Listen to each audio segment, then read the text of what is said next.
Welcome back to the show. We got a great one lined up. Somebody roll that beautiful intro.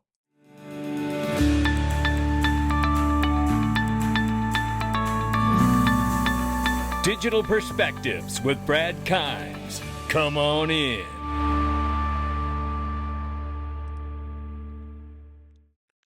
Welcome back to the show. You could follow us on X, YouTube, and digperspectives.com. And guess what? There's 14 days until XRP Las Vegas, the world's largest XRP conference in the world. Get your tickets at xrplasvegas.com. Like the over 1,000 people who are going to be there. You should join us, ladies and gentlemen. This is going to be incredible. This is a remarkable, remarkable crowd of people, amazing people. Well over 1,000 attendees, ladies and gentlemen. I tell you, join us. Make the investment in yourself. You won't be sorry you did, I tell you. And by the way, let's hear very quickly from Bri Teresi here. Hi, I'm Bri Teresi. I'm a model and a crypto enthusiast. The excitement is building. XRP Las Vegas 2025 is almost here.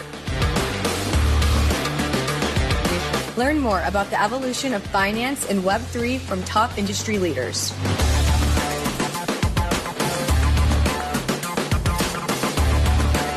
I have my ticket.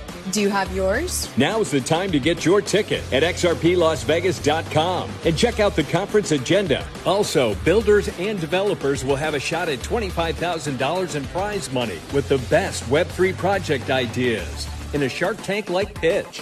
Let's go, XRP community. Lock in. Get your ticket today, ladies and gentlemen, and open your free account with Caleb and Brown. Listen, lately there's been a rash of people trying to kidnap people and steal their accounts. I don't know what in the world's going on, but I tell you what, I do know where I've been getting the best night's sleep. And it's since I've opened an account at Caleb and Brown. You can open your free account too, xrpwealth589.com. You can talk to a human person, a human being. This is incredible. It's unheard of in this space, and they've got it on lock. They got multi-layers of security. They got institutional grade custody for retail folks like you and I. I tell you, it is unbelievable the kind of sleep I'm getting these days, ladies and gentlemen. You can too. Open your free account, xrpwealth589.com. Click the link underneath the video. Get started. Well, before we change gears here, let's look at this. MoonPay. We just sat down and talked to the president of MoonPay, Keith Grossman, who is remarkable. And by the way, will be on stage at XRP Las Vegas, ladies and gentlemen. Write that down. Yeah, and they're getting together with MasterCard. They've joined forces to enable stablecoin payments and spending at 150 million global businesses. I'd say this crypto thing isn't turning around, ladies and gentlemen, and going the wrong way. This is going the right way. And regardless of what Congress is trying to do, I think it gets done. We'll get into that in the second video. Right now, I want to show you this. We know that the president has been making massive trips overseas into the Middle Eastern region here recently, visiting places like Saudi Arabia, Qatar, and others. And I tell you, this is the kind of reception that he's getting. The U.S. president brings the Secretary of Defense, the state, the Secretary of Commerce as well, and Elon Musk and others. This is clear to me that this is where the petrodollar agreement is held. Brenton Woods 2.0 is here. And it's really interesting that we see that. And I played this yesterday, only a few seconds of this. Take a listen to this. Under the sponsorship and guidance of His Royal Highness, to celebrate a U.S.-Saudi and a Saudi-U.S. relationship that is 92 years old, about how we move from an oil-based economy to an innovation-based economy powered by wonderful technologies that definitely you're one of the pioneers in this industry. We just showed to His Royal Highness some of your Optimus robots, and to President Trump. The reality is he's saying from an oil-based economy to an innovation-based economy, sitting in the Middle East where everything they have is built on the oil underneath of their feet. You with me now, right? And what does the president do? He gets secured $1.2 trillion economic commitment from Qatar. How about that? I'd say it was a Really beneficial trip. U.S. and Qatar signed major economic deals as a part of that $1.2 trillion commitment just from them. And a whole bunch more coming from Saudi Arabia as well. And then what do we know? Well, funny enough, over in the same region, Ripple's in talks with the UAE officials to advance financial innovation. You know, an innovation-based economy, right? Isn't that what they said? And strengthen digital payments infrastructure. Isn't that funny? They're over there too. Isn't that funny? Look at this. Ripple meets with UAE officials to discuss digital payment infrastructure and accelerating financial innovation. And that makes sense because the gentleman just told Elon Musk on stage that we're switching from an oil-based economy to an innovation-based economy. And Ripple's smack dab in the middle of it all. Isn't that interesting? Now, there'll be a lot of people that have the mind of a soft-headed infant that will tell you, well, Trump went to Saudi Arabia and Qatar, but that's not the UAE. Those people need a helmet with a chin strap. They don't need to be on a team of any kind. They just need a helmet and a chin strap. That's all that is. Keep that in mind. Ripple secures the DFSA license to offer regulated blockchain-powered payments in the UAE. How about that one? How about that for baseline foundational building block for an innovation-based economy? How about that? Is that lining up for you?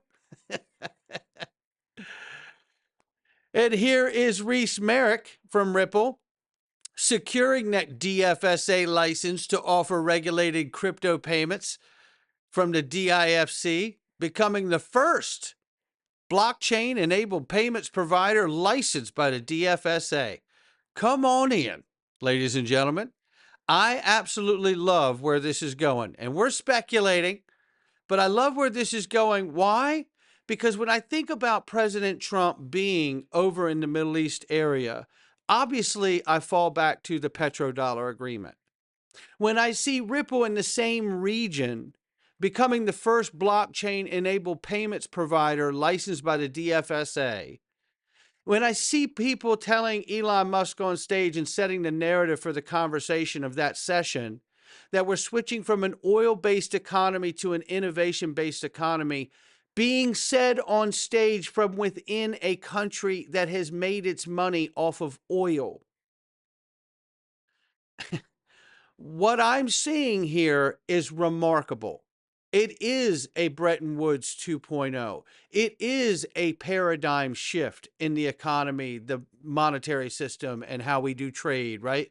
It is a total reset, as the president has said. That's how I'm seeing all of this. Why am I seeing all of this way? Because when the president's over in the Middle East doing all these deals, working all of this, changing everything from a oil-based economy to an innovation-based economy, which means if we are truly shifting that way, by the way, ladies and gentlemen, why is the oil-based economy important? Well, that's where the dollar gets its exclusive world reserve currency elevation from, being the petrodollar, meaning every dollar, every US or every barrel of oil is used to sell through US dollars. That's where we get the special privilege as the world reserve currency, right?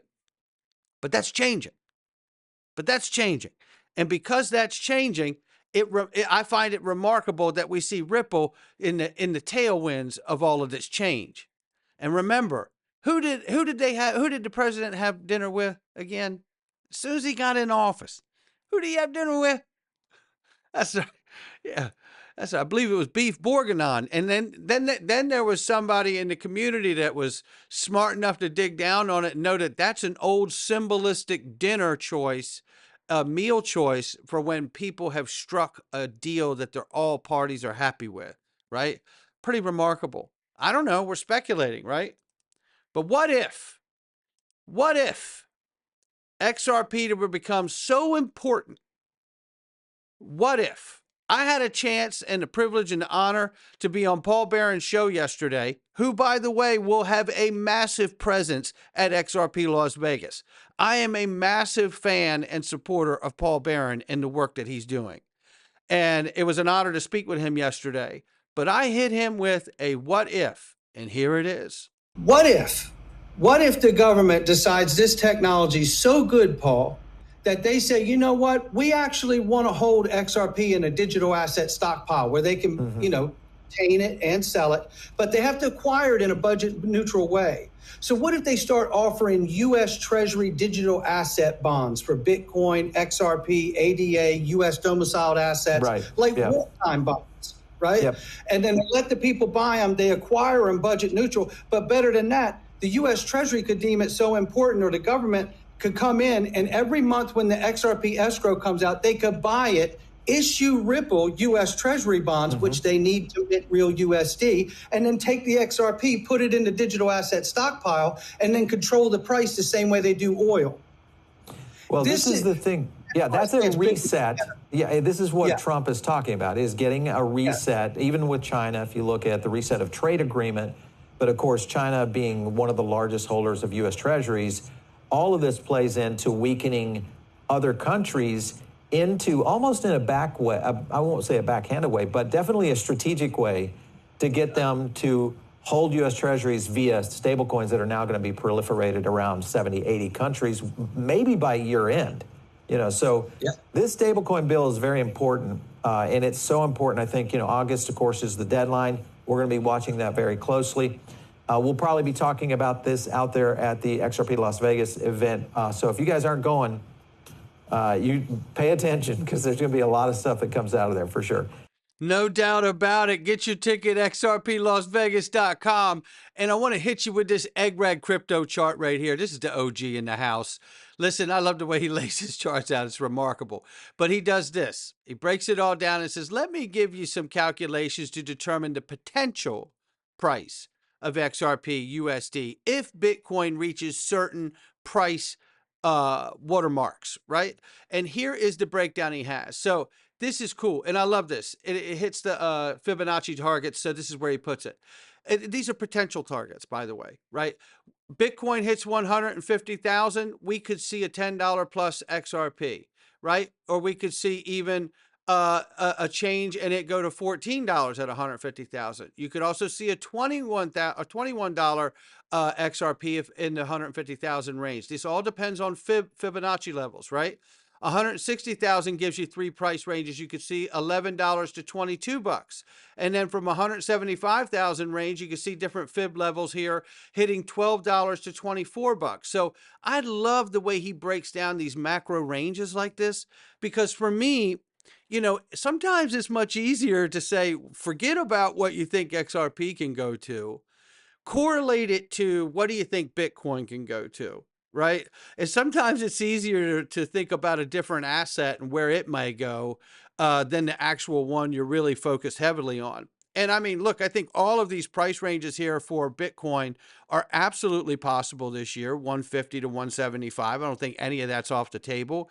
I think it's a serious conversation to think of that price range. And the fact that we could find ourselves anywhere between $10 and $24 between these different Fibonacci levels where this could go, I see it as very reasonable for what's happening. But I will add, we got to have the legislation passed. I believe that we got to have that done in order to really bring it all home. Not financial advice from me or anyone else. It's just my digital perspectives. We're going into the freedom zone where we have quite a few things you need to see today.